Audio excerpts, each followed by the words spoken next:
নিজের জন্মদিনে বংশীহারির দৌলতপুরে 10 শয্যা বিশিষ্ট হাসপাতাল তৈরির কাজে শিলান্যাস করলেন ক্রেতা সুরক্ষামন্ত্রী বিপ্লব মিত্র। সোমবার বেলা 4টে নাগাদ একটি অনুষ্ঠানের মধ্য দিয়ে বংশীহারি ব্লকের দৌলতপুর এলাকায় হাসপাতাল তৈরির শিলান্যাস করা হয়। প্রায় 4 একর 78 শতক জায়গা জুড়ে গড়ে উঠবে হাসপাতালটি। ফিতে কেটে ও নারকেল ফাটিয়ে হাসপাতাল তৈরির কাজের সূচনা করেন ক্রেতা সুরক্ষামন্ত্রী বিপ্লব মিত্র। মন্ত্রী ছাড়াও উপস্থিত ছিলেন গঙ্গারামপুর মহকুমা শাসক অভিষেক শুক্লা, দক্ষিণ দিনাজপুরে জেলা মুখ্য স্বাস্থ্য আধিকারিক সুদীপ দাস, দক্ষিণ দিনাজপুর জেলা পরিষদের সদস্য সুভাষ ভাওয়াল সহ আরও বিশিষ্টজনেরা।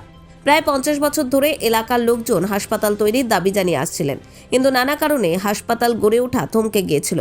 দীর্ঘ টালবাহানার পর অবশেষে সোমবার নিজের জন্মদিনে দৌলতপুরে 10 শয্যা বিশিষ্ট হাসপাতাল তৈরির সূচনা করলেন রাজ্যের ক্রেতা সুরক্ষামন্ত্রী বিপ্লব মিত্র।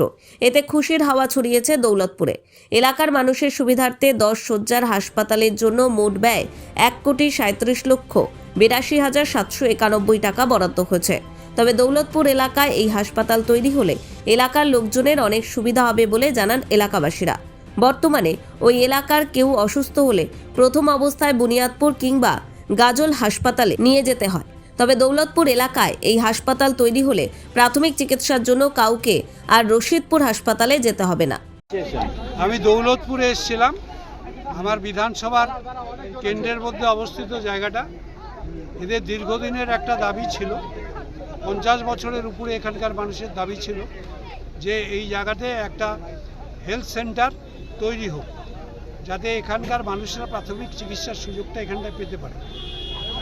সেটা আমি যখন প্রথমবার এমএলএ হলাম 11 সালে, সেই সময় তারা আমাকে পরের দিকে বলেছিলেন, তখন সময়টা বেশি ছিল না। তা আমি তাও বলেছিলাম যে আমি যদি নির্বাচিত হয়ে আসি পুনরায়, তাহলে অবশ্যই আমি দেখব যাতে এখানটায় আমরা হেলথ সেন্টার বা স্বাস্থ্যকেন্দ্র আমরা করে দিয়ে যেতে পারি।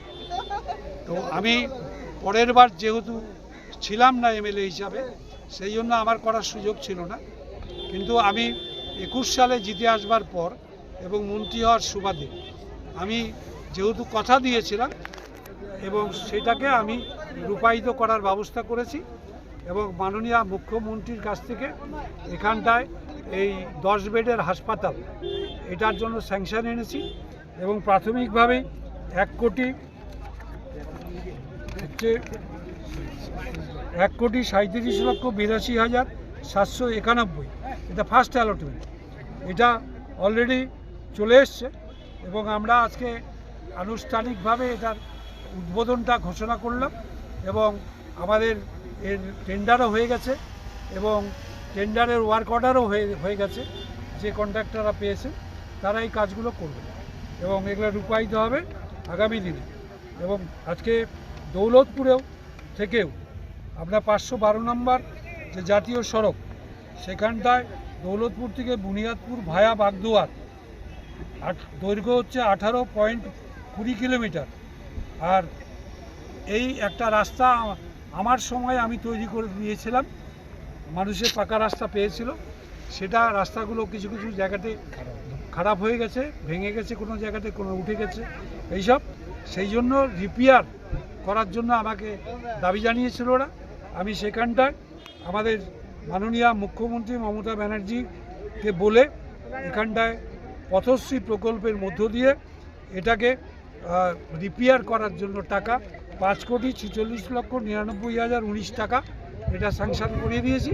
এটারও কাজ আরম্ভ হচ্ছে, এই কয়েকদিনের মধ্যে এই কাজগুলো সব শুরু হয়ে যাবে। আর তা বাদেও আরেকটা বড় কাজ এখানকার মানুষের দাবি। বংশীহারি থেকে অমিত মহন্ত রিপোর্ট, কুলিক নিউজ।